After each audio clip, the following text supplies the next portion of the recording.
Good morning, ladies and gentlemen. I'm meadsy69 and welcome back to the channel. We have a new tank in store for you for, I think, 12,500 gold, which is a bit steep for a tier 7.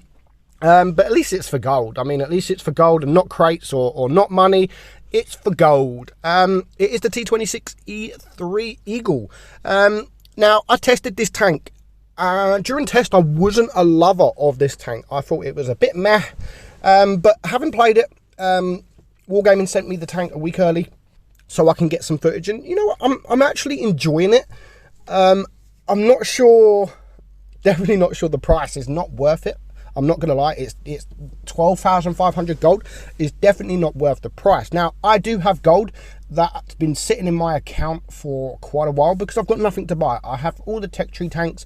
I have most of the premiums. So I might, personally, I might just spend the gold on it. But that doesn't mean it's worth it.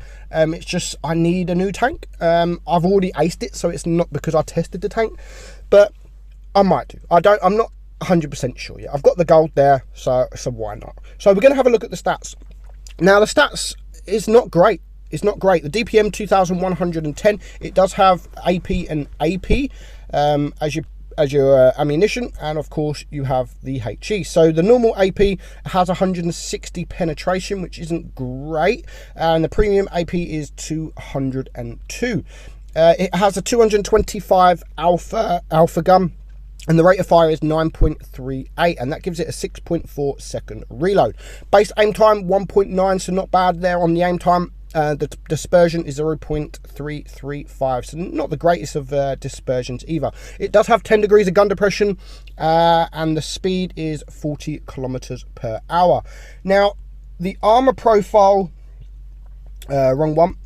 The armor profile is a bit, it's not the best. I mean, the turret is about 100 millimeters, something like that, but it does have a massive gun mantlet, and you can see the purple there, so it covers pretty much most of the front of your turret. So if you start using the gun depression, wiggling, you will get bounces, and you can make that work. So other than that, everything else armor wise is pretty meh. 134 on the top plate there, effective, 125 millimeters effective on the bottom plate, and then you come to the side and you've basically got nothing. The side of your turret, the side of your tank, and the rear of each, you've got nothing. So you have to use that gun mantlet. You have to use that gun mantlet as an auto bounce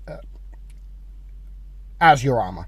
You have to. That's the only armor you've got. You've got the hatch on top again, which is not the strongest of hatches, but use that gun depression, 10 degrees of gun depression, and just wiggle. If someone's looking at you, wiggle, wiggle, wiggle. Go backwards and forwards, and people will bounce you. So we're going to go and have a look in battle. We're going to have a couple of games in this tank. So this tank is a tier 7, it is a medium tank, and it is American, and of course it does come with this camouflage. Now this is, I don't know if it's going to be like this in game when this is actually released, but I thought that Eagle would be a legendary camouflage. But when Wargaming actually gave me this tank, I can't actually edit the attachment. I can't put any. It's one of those like the Smasher and stuff like that, you know, where it's just got the set camouflage and you can't change it. I'm hoping it's not that. I'm hoping it is just because Wargaming have maybe done something while they gave it to me on my press account. But so it looks like it has got the legendary camo, but again, I'm not 100% sure if that's supposed to be like this or not. So when you get the tank, it might be where this comes automatically with it and you can't actually change the camo itself or even add any attachments. So the rate of fire, as I've said, is actually pretty good. And if you're using the turret, you will get some bounces. Other than that, you won't get bounces. You've got pretty much saddle armor anywhere else apart from the gun mantlet itself, and you can see we've really only bounced 320 here against these mediums. They've took most of our hit points, so this game is actually going to be a loss, which was my fault. I messed up at the end, so we're not really going to show that, and that's against the T2 actually, which I'm just shooting now. So you can see we can still pump up the damage, and the gun depression with it being 10 degrees, it does really make for a nice tank. It's not the greatest. It's not the greatest of tanks, I'm not going to lie.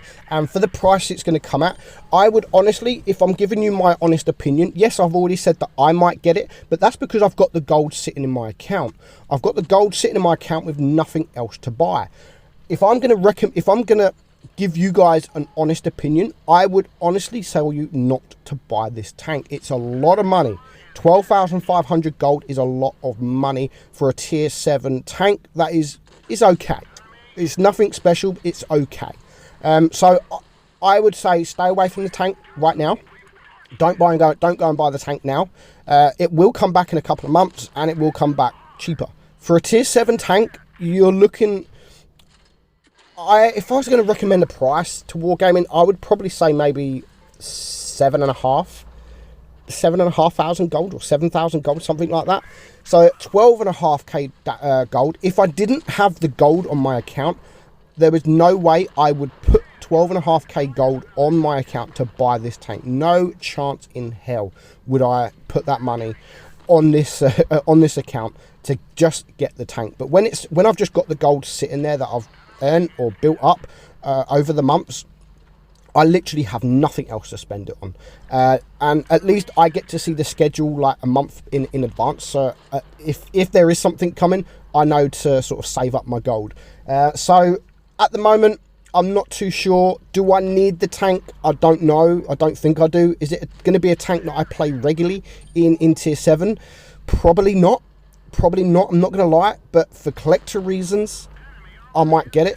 I'm only missing about 4 tanks in the game, so eventually 3 of them I will get. 1 of them I will never get because it's the Kenny Otsu. So eventually, of course, I want to own as many tanks as I can in the game. But will I play it? Is 12,500 gold justifying me spending that? Am I going to get my gold worth out of it? And I honestly have to say no. I probably, most likely, won't. I'll probably get it, and to be honest, I probably won't even play it because I've already got the ace.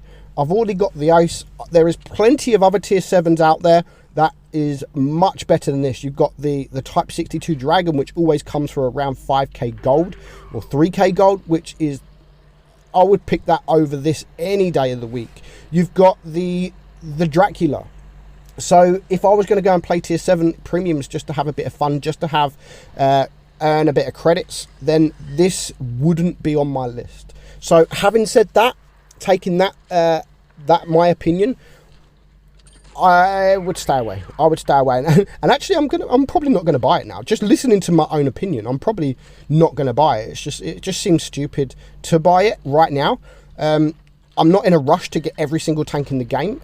If I didn't ace the tank, or if I've never played this tank before, then yeah, I'll probably buy it. But because I've already got the ace, there's no rush for me to get it. I might as well wait until it comes for cheaper. So thank you, Meaty, for that advice. You've just helped yourself out. So this game, we're going to talk about this game. And when I'm saying, when you're hull down, you will get bounces. And you can see what I'm doing. Like, you can see even against the SP1C, even against this P43 BIS, I'm always trying to get using that gun depression. You can see I'm just going over the hill just so he can only see my turret. And that is every time I play this tank. Every time I played it, this is the kind of positions I'm trying to get in. You have really nice gun depression. You can see the Nashorn here. I'm just backing up. I'm just going to back up just so he can see my turret. But now I'm going to have to rush him. He's got a good gun. We're on 895 block damage. So we have blocked some. You can see I'm trying to come in at an angle, but even that doesn't really work. And we can now just sort of get behind this guy and farm him. So we're on a kill. We're on 2.4k damage. And here comes the SU-152. This has actually really scared me, but look at that angle. I didn't want to give him my front plate, the bottom of my plate, so I just sort of angled up, and that was enough for him to bounce me. So if you're in that kind of position, and that's not just this tank, that is pretty much any tank in the game. Any tank in the game. If you're in the open where I am, and you have a big gun like this, or any gun, just try and angle up. Just try and go in at an angle. And sometimes, just like it did me there, it will work. So we managed to take that guy out. We're going to get one more shot in on this Black Prince, and he is going to get taken out. So we end the battle on 3 kills, 1500 block damage thanks to that SU-152 at the end, and we end up on 3.6k damage, 73,000 credits. So again, not bad, but not the best credit earners. So that's my review, guys. I would honestly recommend not to buy the tank. It is a bit too expensive for a tier 7 tank. Hope you enjoyed it. I'm Meadsy. Please subscribe, join my Patreon if you can, and I will see you all in the next video. Bye bye.